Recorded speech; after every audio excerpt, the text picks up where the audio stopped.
Yo, what's up? It's me, Barandini, giving you guys an awesome comic book review. So here we go. The Low Low Woods, issue number 4. I love the entire story. The entire story is awesome. It's creepy, but it's awesome. It has a good horror story to it. And I like it. It's great, it's fun, and it's exciting. So the Low Low Woods number 4, I'm going to give this a 8.5 out of 10. Love it. I love the series. Too bad it might end. Might. You never know. The Plunge, number 2. It's a very, very, very good story. Very well written, very well drawn. Just very, very well in every aspect.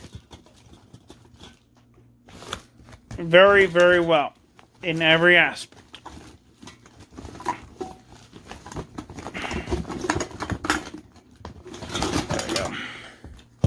Sorry, I just needed to get my phone charger.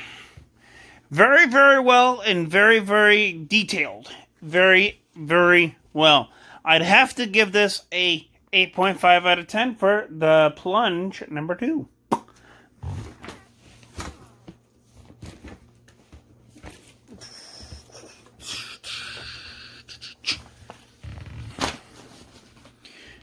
put that right there. The Dollhouse Family number 6. Love it. I love the gratuity, the grossness. Everything about this story is awesome. It's creepy, it's fun, it's scary, but in the good way, in a good way.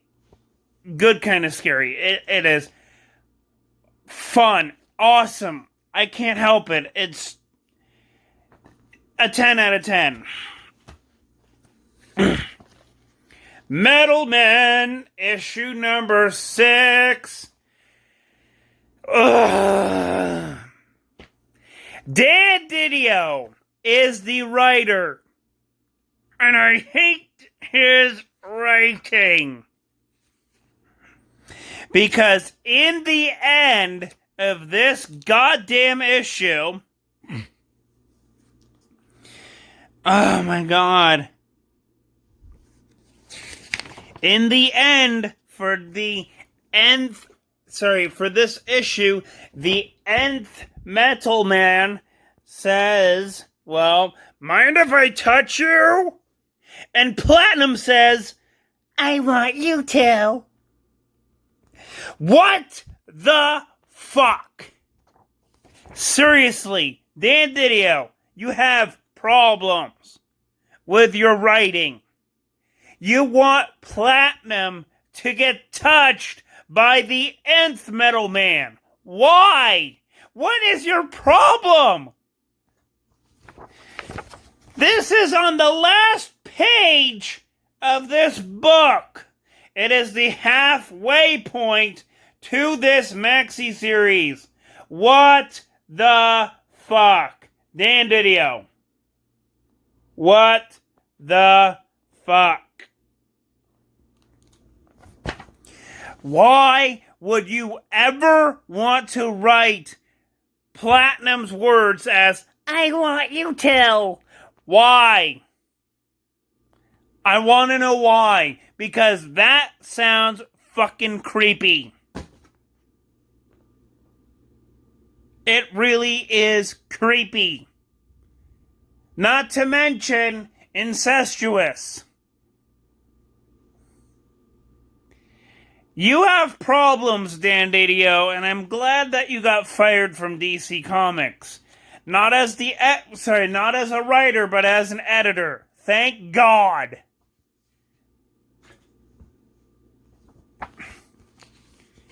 2 out of 10 because of that goddamn dialogue. Although the art is great, but the dialogue, I'm gonna give it a 2 out of 10. So, overall, I'm gonna give this a 4 out of 10. Because the story is all about Platinum and how Platinum is based on a real life person that Will Magnus never got to screw around with. Because he's so goddamn smart. That's the story! This is the story of Platinum. She's a robot of a high school girlfriend of Will Magnus because Will Magnus couldn't get an erection from the original woman. So he had to make Platinum so that he can get an erection. What a load. 4 out of 10. What a load.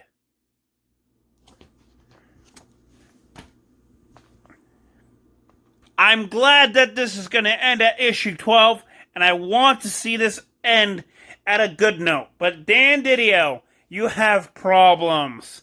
You are over the halfway point of your maxi series, and it's time to get a grip. Thankfully, the camo parts are pretty freaking awesome.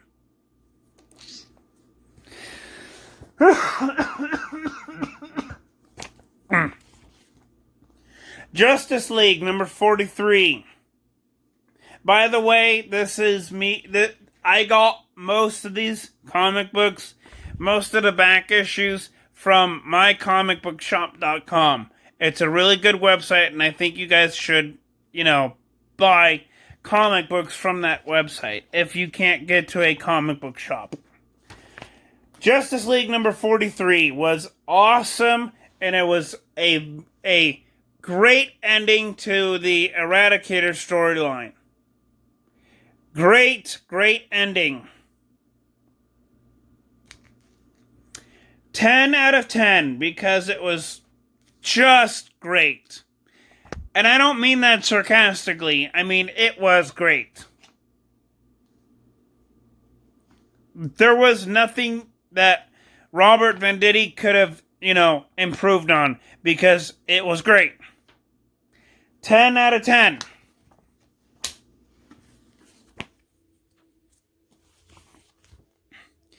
Oh, my God. Another comic book written by a Dan Didio wannabe.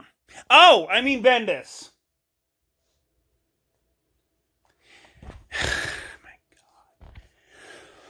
My God. I don't like this comic book.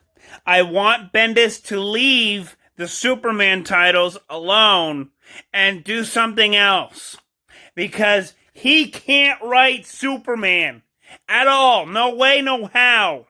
None. Zip, zero. No way, no frickin' how. And John Romita Jr.'s artwork is horrible.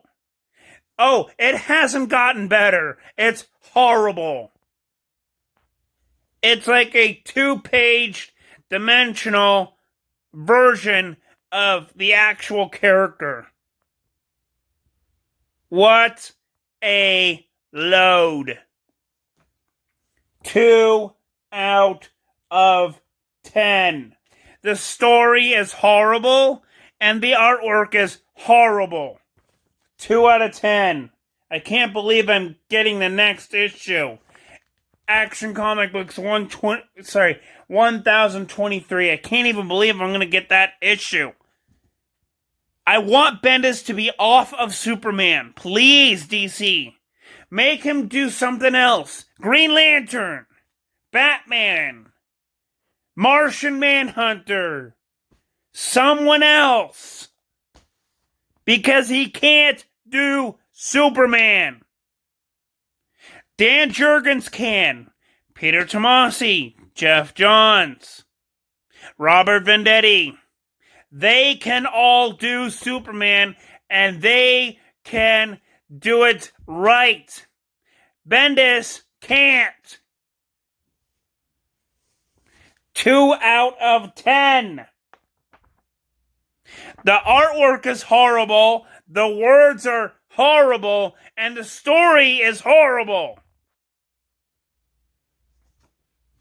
2 out of 10.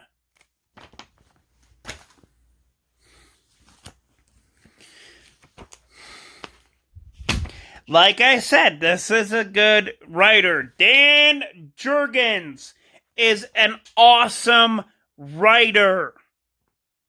He has been in the comic book business for over 20 years.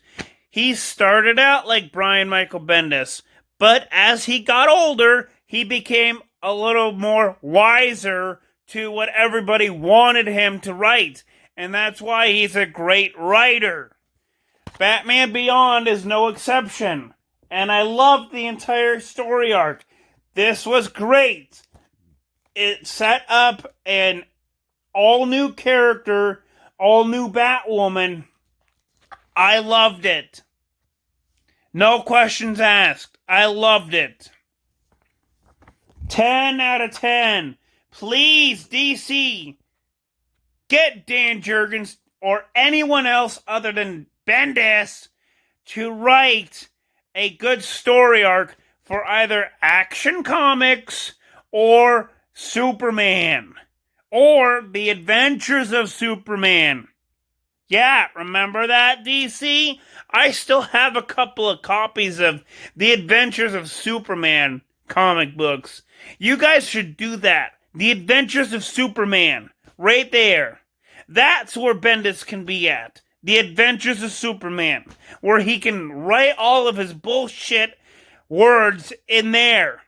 Not in the main Superman title or the Action comic book title. Please. Thank you. 10 out of 10.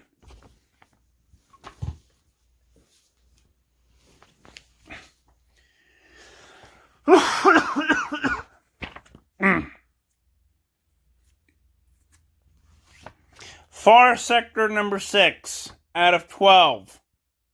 Because I think it's going to be a 12 issue ongoing series, but I mean, honestly, it could go on forever because I love this book. It's a great comic book.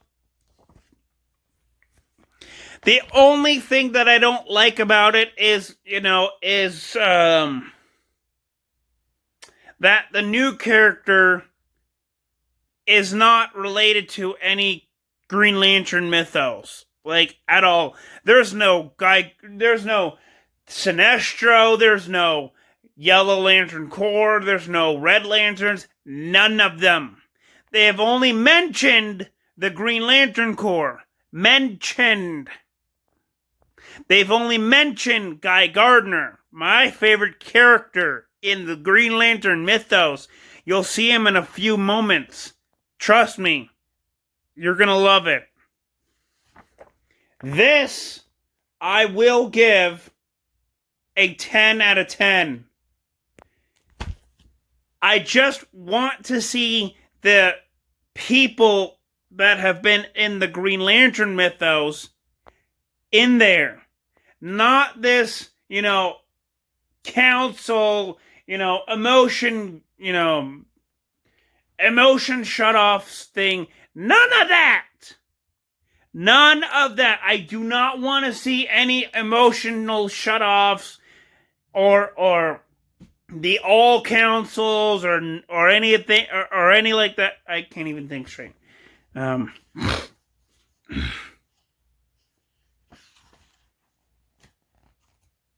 Yeah, I just do not want to see any of the emotion shutoffs, the, council of the whatever tribe that, that these people are at, including the Green Lantern. Oh, and she's from Earth. Yeah, Earth. And she's in a faraway planet dealing with Earth-like issues. And the emotional shutoffs are part of the council, whatever council they have at the planet over there, that's part of that problem. I don't like it. I am a Green Lantern fan, so you have to put like Sinestro or Kilowog or basically any of the alien Green Lanterns in there. And yet none of them have been able to be mentioned except for Guy Gardner and the Green Lantern Corps. That's it. They get a solid mention. Name mention only. That is it. I don't like this story, but I do love this character. I do not like the story of her having to, be the police of a alien civilization, where they're being overruled by a tyrant dictator, and that tyrant dictator is part of an all-council movement. I don't like that. Because it does not work well with the Green Lantern mythos. The established Green Lantern mythos does not work with it. But do I like this character? Yes, I do. I think she's awesome. That being said, I'm going to give this a 5 out of 10. Because I like the character, not the story. The story is bullshit. If you're going to make a Green Lantern comic book, you might as well put it with the established Green Lantern mythos. Or, if you don't want to do that, create an all-new mythos.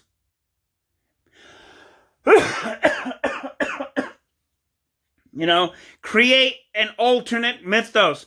Maybe have Orkillo be the lantern, or, the leader of the Yellow Lanterns, and be, having him as the Orkillo Corps or something.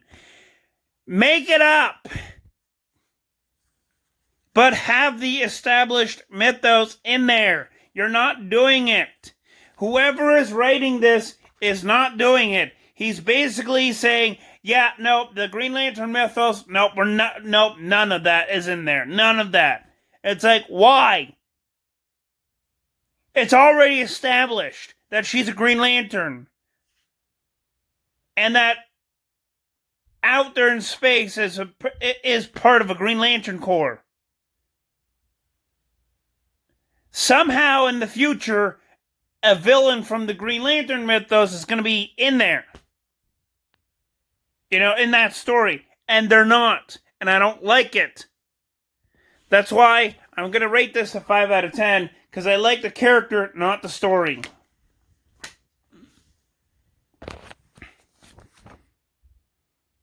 Aquaman number 59. I love this story. This story is fantastic.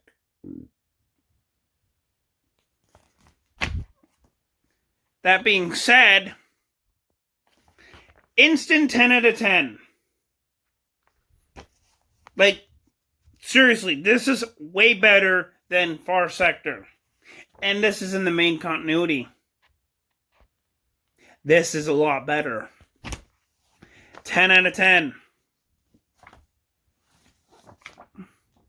The Flash, number 753. Loved it. Sorry if I keep coughing. Loved it. The art and the story is fantastic. It is great. It is fantastic. This is why I love The Flash. Instant 10 out of 10. If you're not reading The Flash, what the fuck are you doing? You need to read this because this is a good comic. This is way better than any of the other comic books out there, including Batman. Yeah, Batman. Way better than Batman. 10 out of 10. Oh, 2 for 1. The Flash, number 755. I loved it. Paradox gets his ass whooped. Not physically, but historically. And Godspeed gets killed by Reverse Flash. My favorite character, Reverse Flash, kills Godspeed. Thank God he's dead. Why? Because DC didn't use Godspeed to his fullest. They put him in the back burner for way too long. And they killed him off, which is fantastic. Thank you, DC, for doing that. 10 out of 10, because I love it. Dun, dun, dun, dun, dun, dun, dun. My favorite Green Lantern. Yes! My favorite is Guy Gardner. My local comic book shop owner knows this. And he got this for me because he knew I would love the cover. And I was like, Tim, you know me very well. And he was like, yep, I know you very well. You like Guy Gardner. And I'm like, yep.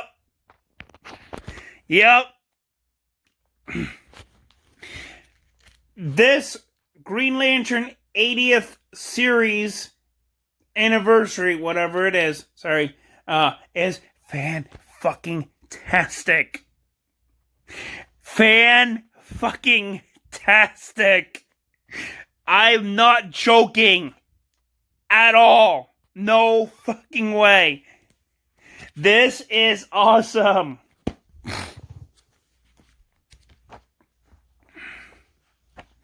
Oh, and guess what? For people that are saying that, oh, Alan Scott is gay in the main DC universe.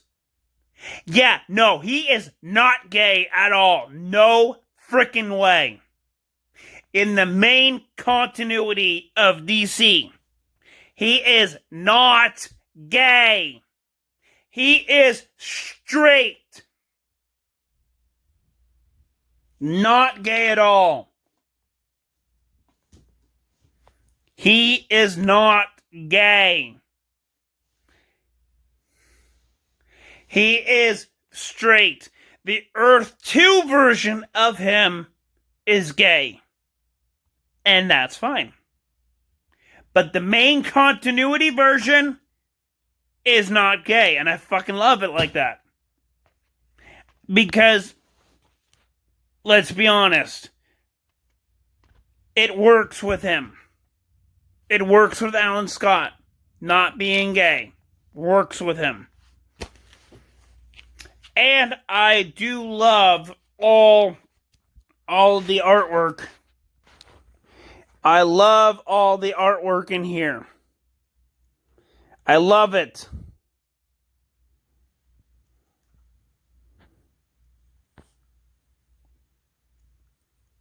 I love all the artwork in here. Oh, and this is Danny O'Neil's last comic book ever.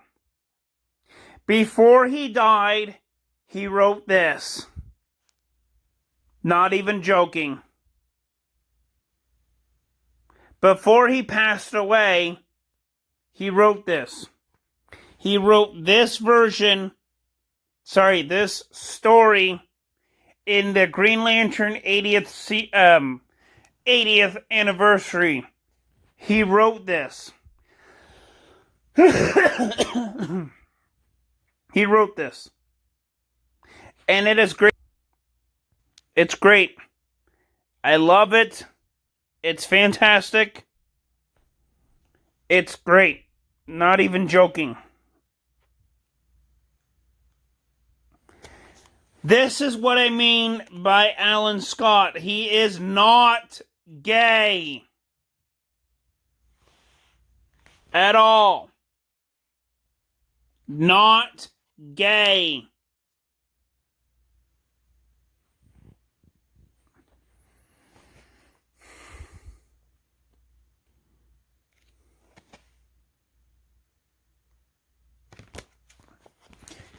10 out of 10 for this. Because everything was great and I fucking love this cover right there. Man! Love it. And if you're wondering why I love Guy Gardner, it's because he can be a comedian sometimes. Like, no joke. He once rushed into battle with Doomsday and got his ass kicked. And he was wearing a leather G jacket with a yellow ring. 90s style. And got his ass kicked into a coma. I love it. If you get kicked into a coma by Doomsday and you're wearing a G leather jacket with a yellow ring, you must be manly. Like, really, you must be really, really manly.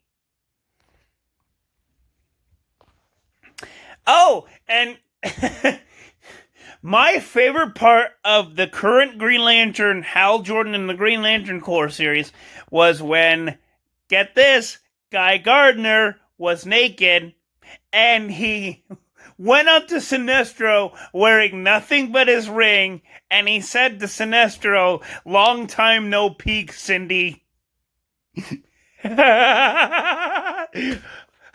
When I saw that, I was like, that is Guy Gardner.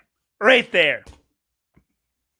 because he does this. He does this whole thing where he has to be macho and manly.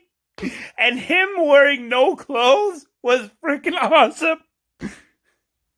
Because I just could not help but laugh at Sinestro being embarrassed. And then Sinestro just gave him one hell of a construct. Oh my god. Oh my god, that was kind of funny. I'm not going to show you this. I'm not going to show you what happened in the comic book. Not going to show you it, but they do mention it in one of the little miniature stories in here. It's called Four, F-O-U-R, because they're this. And Guy Gardner's dead in that series. Who knows why? We don't know. But he's dead in the series. And the little miniature story happened like 16 or 17 years later after he died. And that joke was really funny in it. It still is. It still is pretty funny. Long time no peek, Cindy. Oh my god. That was hilarious.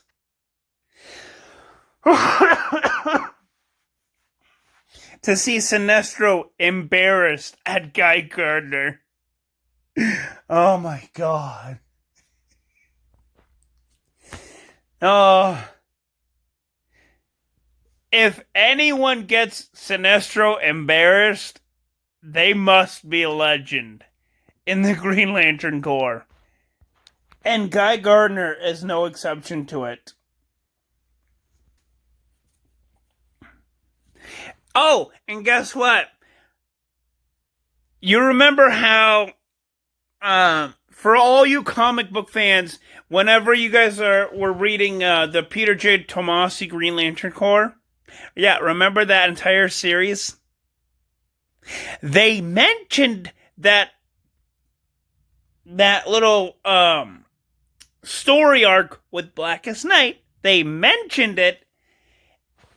This comic book.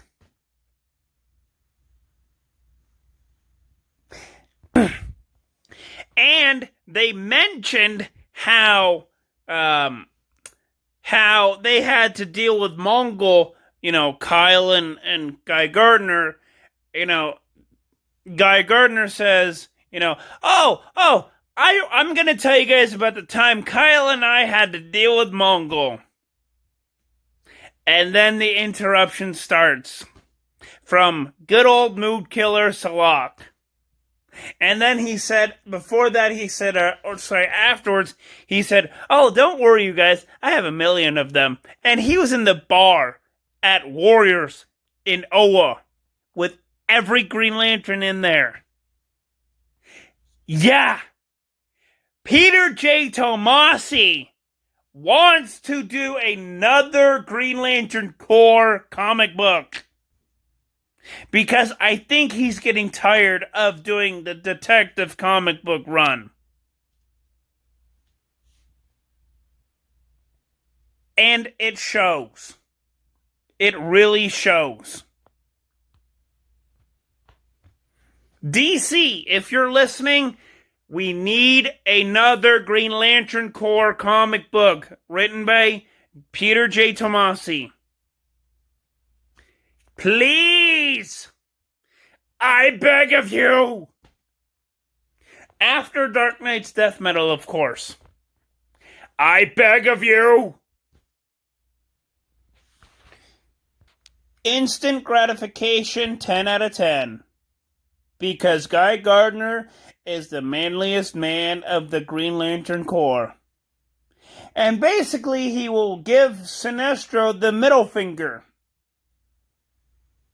And he's not afraid to do it. So yeah. 10 out of 10 for that one. Oh my God. The Birds of Prey. I did not care for this. No joke. Did not care. Because this issue can go to hell. I did not like it. It was a Harley Quinn story. I didn't care. Oh, and she says, Harley Quinn says, "Fuck the patriarchy."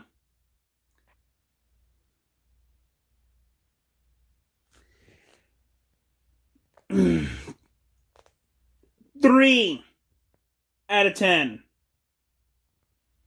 Because this feministic bullshit does not need to be in any comic books. Marvel included. This feministic bullshit does not need to be in any comic books. DC, Marvel, Image, Dark Horse, any of them. And this goes for any of the comic books that I did not mention. You know, the comic book publishers I didn't mention. That also goes for them as well. Because we don't need this feministic bullshit in any comic books. Because if you do that, longtime comic book fans like me will most likely give you guys, does not matter the publisher, the middle finger. And your sales will drop like flies. 3 out of 10.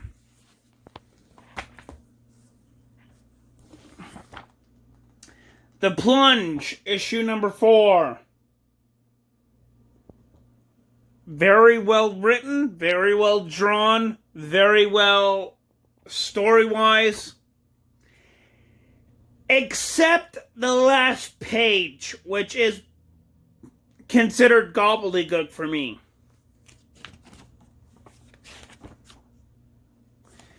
Because how the fuck am I ever going to go ahead and read this when I don't even speak Russian? How the fuck am I going to be able to comprehend what they're saying? And I'm sorry to say that, you know, a lot of F words, but this, what the fuck? What a load. Everything else was perfect except for the last page. 7 out of 10. Because the last page can go to hell.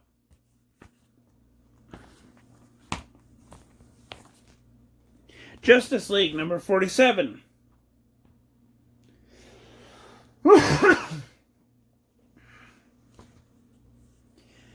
I liked it. It was fun. It was great. It was a fun ending to the Spectre story arc. It was fun. Can't say anything else about it. 10 out of 10. This was a great comic book, and I really want this to continue. Which it will. Issue 48.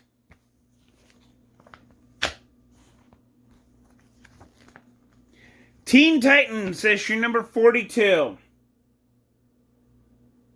was a load because it had nothing to do with the current storylines. It was just, I feel mopey about this person. Oh, I feel mopey about killing Deathstroke. Oh, la, la, la, la, la. It was just a bunch of teenage drama. That was it. Nothing new. No villains, no fighting, no Teen Titans together. None of that. The only villains that were there was just Robin kicking a bunch of gangsters. That was it. Nothing else.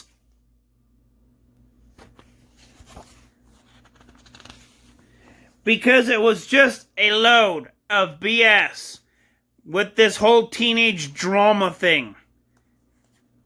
If you're going to write a comic book with a group of teenagers, you might as well read Marv Wolfman and George Perez run of the Titans.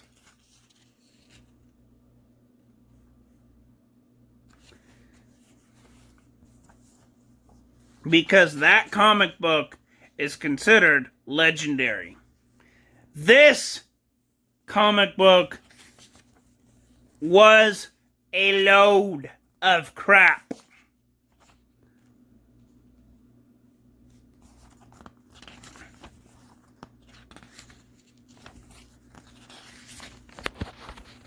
Oh, and the villains that they do fight are minions of Brother Blood. That was it. They're minions of Brother Blood. Wow. They fight them off.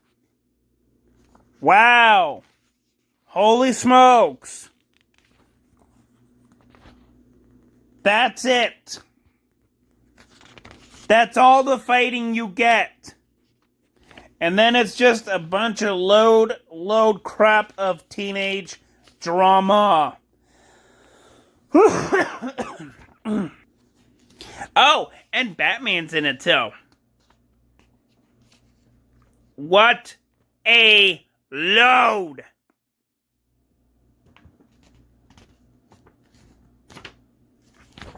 Five out of 10.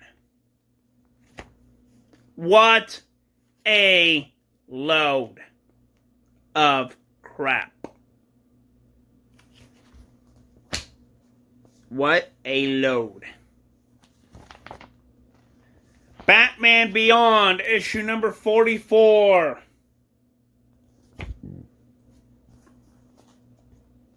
Was a spectacular story to behold.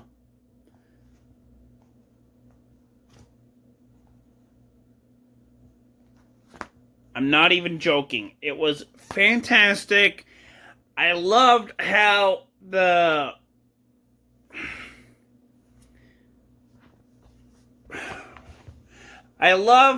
story ends. It ends on a cliffhanger. This I will give a 10 out of 10 because Dan Jurgens is a damn good writer.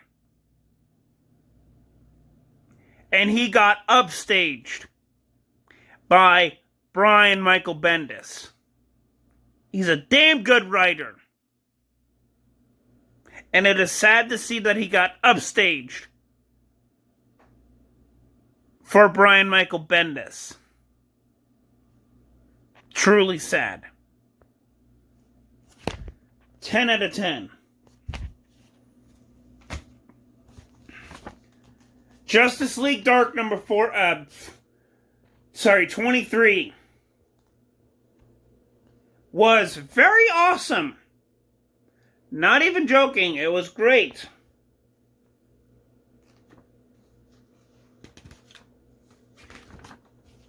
I can't really explain why, because it's going to get confusing, but it is fantastic.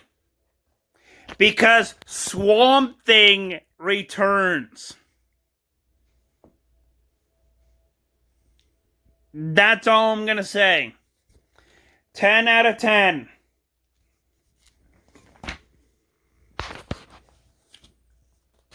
Suicide Squad number 6.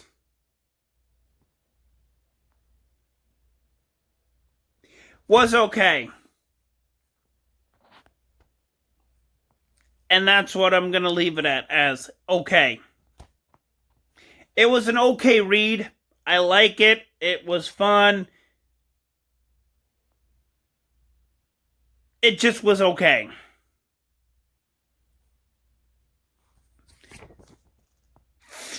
Six out of 10.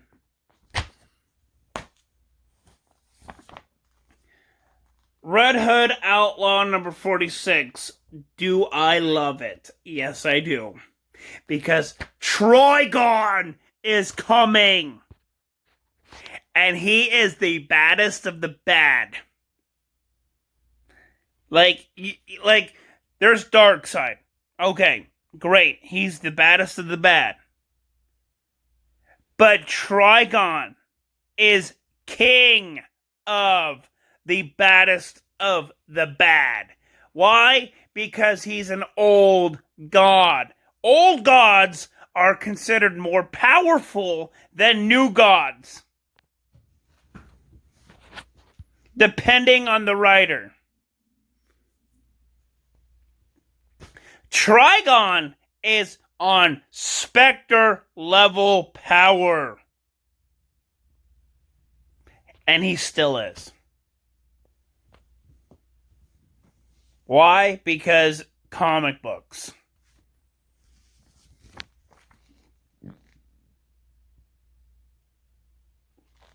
Ten out of 10. The drawing, the story, everything. 10 out of 10.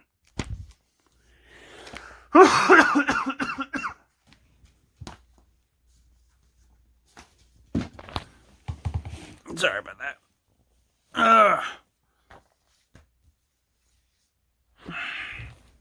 Yeah, I'm going to rearrange pile afterwards. Jimmy Olsen, number 11. Thankfully, this is going to end. And I'm thankfully happy about that. Because it's kind of like having 3 side stories into one comic book. And it gets very old afterwards. So thankfully for that, I'm happy that this is going to end at issue 12. And I'm going to give this a 7 out of 10.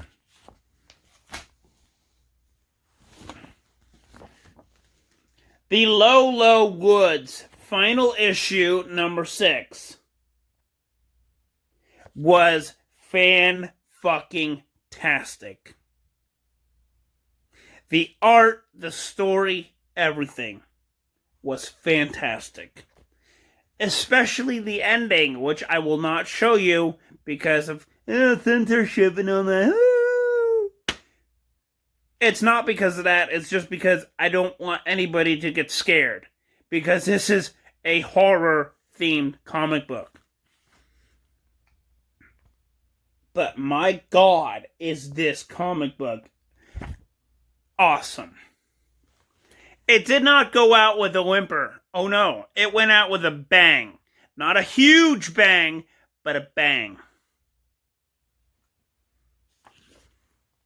10 out of 10.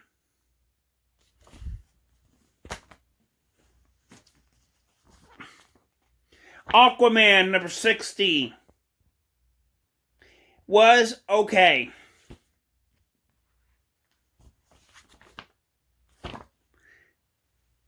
what can I say? It was great. It was awesome. I loved it.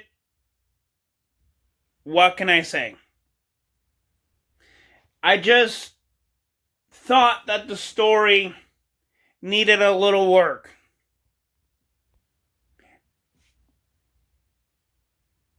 Just because I thought it might needed a little work.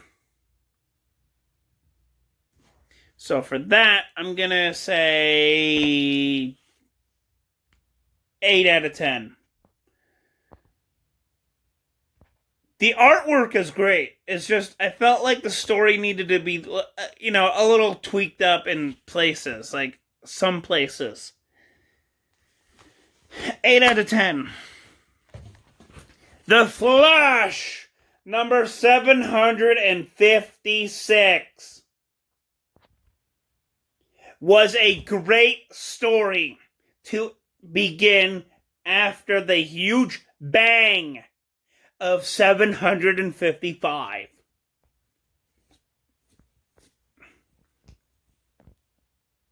Because 755 went like this. It started out in the Outerversal realm where Paradox was at. The Flash, Reverse Flash, and Godspeed race back to the point where they first, where Godspeed first vanished from reality. And it was a parallel to 0 Hour, Crisis in Time. With consequences, because, Godspeed dies. And I'm happy for it. Like, no joke, I'm happy Godspeed died. Like, he needed to. Because I did not give a crap about him. Because DC did not fully put him out to his potential. And I like it. He kind of needed to do that. I did not care for him at all. I liked him in the first comic book run with the first 6 issues of Rebirth, but then after like the second or third time he was there, it was like, okay, he needs to go, seriously, and this was it. But yeah, Flash number 55 is a parallel to to 0 Hour with the whole, oh, we're back, oh, yay, time has not been rewritten, oh, yay. That part was a parallel to 0 Hour, but with the Speed Force and not time-related stuff. It was with the Flash Speed Force related stuff. Because Reverse Flash changes Paradox. And Paradox does not exist anymore because, well, the guy that was supposed to be Paradox got to spend a little bit more time with his family. That's what ultimately defeated Paradox. And I liked it. This, 10 out of 10. Loved it. So yeah, that's it for me. Comment, like, subscribe, and I will see you guys later. Peace out.